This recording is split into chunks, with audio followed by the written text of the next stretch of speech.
9 ವಿದ್ಯಾರ್ಥಿನಿಯರ ಮೇಲೆ ಲೈಂಗಿಕ ದೌರ್ಜನ್ಯ. ಆನೇಕಲ್ ಠಾಣೆಯಲ್ಲಿ ಪೋಕ್ಸೋ ಕೇಸ್ ದಾಖಲಾಗಿದೆ. ಚಾಕ್ಲೇಟ್ ಕೊಡ್ತೀನಿ ಅಂತ ನಂಬಿಸಿ 9ನೇ ಕ್ಲಾಸ್ ಹುಡುಗಿಯರು ಚಾಕ್ಲೇಟ್ ಕೊಡ್ತೀನಿ ಅಂದ ತಕ್ಷಣ ಓಡೋಗಕ್ಕೆ ಸಣ್ಣ ಪುಟ್ಟ ಹುಡುಗರ. ನನಗೆ ಯಾಕೋ ಇದೊಂದು ಸ್ವಲ್ಪ ಬಟ್ ಇರಬಹುದೇನೋ, ಗೊತ್ತಿರೋರ ಗೊತ್ತಿಲ್ಲದೆ ಇರೋರ, ಐ ಡೋಂಟ್ ನೋ. ಬಟ್ 9ನೇ ಕ್ಲಾಸ್ ಹುಡುಗಿಯರಿಗೆ ಒಂದು ಸ್ವಲ್ಪ ಮೆಚ್ಯೂರಿಟಿ ಇರುತ್ತೆ.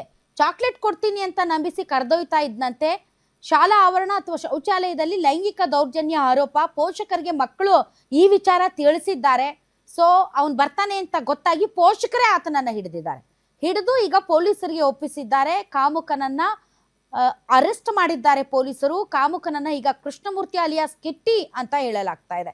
ಈತನೇ ಸರಿಯಾಗಿ ವಯಸ್ಸಾಗಿದೆ ಈತನಿಗೆ. 9ನೇ ಕ್ಲಾಸ್ ಹುಡುಗಿಯರಿಗೆ ತಂದೆ ಇದ್ದಂಗಿದ್ದಾನೆ. ಇವನಿಗೆ ಏನು ಬಂದಿದೆ ರೋಗ ಅಂತ ಅಸಹ್ಯ.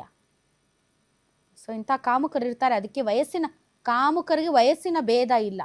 ಅದೇನೋ ಹೇಳ್ತಾರಲ್ಲ, ಕಾಮಾತುರಾಣಂ ನ ಭಯಂ ಲಜ್ಜಾ ಅಂತ. ಹಾಗೆ ಅವ್ರಿಗೆ ಭಯ ಮತ್ತು ನಾಚಿಕೆ ಅನ್ನೋದು ಇರೋದಿಲ್ಲ.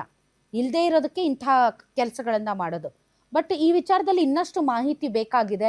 9ನೇ ಕ್ಲಾಸ್ ಮಕ್ಕಳು ಚಾಕ್ಲೇಟ್ ಕೊಡ್ತೀನಿ ಅಂತ ನಂಬಿಸಿದ ತಕ್ಷಣ ಹೋಗ್ತಾರೆ, ಅವನ ಮಾತು ನಂಬ್ತಾರೆ ಅಂತಂದರೆ ಸ್ವಲ್ಪ ಯಾಕೋ ಒಂದು ಸ್ವಲ್ಪ ಕಷ್ಟ ಆಗ್ತಾ ಇದೆ. ಅದರ್ವೈಸ್ ಆಲ್ಸೋ ಪೋಷಕರು ಒಳ್ಳೆ ಕೆಲಸ ಮಾಡಿದ್ದಾರೆ. ಮಕ್ಕಳು ಹೇಳಿದ ತಕ್ಷಣ ಇಮ್ಮಿಡಿಯೇಟ್ ಆಗಿ ಆ್ಯಕ್ಷನ್ ತೊಗೊಂಡು ಅವನ್ನ ಹಿಡಿದು ಪೊಲೀಸರಿಗೆ ಒಪ್ಪಿಸಿದಾರಲ್ಲ,